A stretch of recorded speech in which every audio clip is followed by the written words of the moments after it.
ప్రశ్న: పాండవుల మనవడైన పరీక్షిత్ మహారాజు యొక్క అసలు పేరు ఏమిటి? సమాధానం: విష్ణురాతుడు. మీకు తెలుసా విష్ణురాతునికి పరీక్షిత్ అనే పేరెలా వచ్చిందో?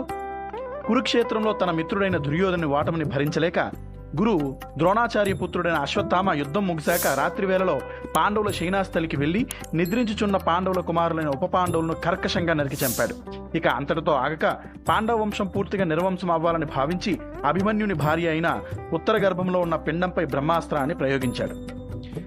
తన గర్భంలో ఏదో తెలియని శక్తి ప్రవేశించగా తనని తన బిడ్డని కాపాడమని ఉత్తర శ్రీకృష్ణుని శరణాగతి చేయగా ఆయన అంగుష్టమాత్ర రూపాన్ని ధరించి ఉత్తర గర్భంలోని పిండాన్ని రక్షించాడు. కొన్నాళ్లకు ఉత్తర ఓ పన్నంటి మగబిడ్డను ప్రసవించగా విష్ణు అవతారమైన శ్రీకృష్ణుని చేత రక్షింపబడిన బాలుడు కావున అతనికి విష్ణురాతుడని పేరు పెట్టారు ధర్మరాజు. తన చిన్నతనంలో ఆస్థాన సభలో ఆ బాలుడు తన తాత అయిన ధర్మరాజు తొడపై కూర్చుని ఆ సింహాసనం నుంచి సభికులను పరీక్షగా చూసేవాడు.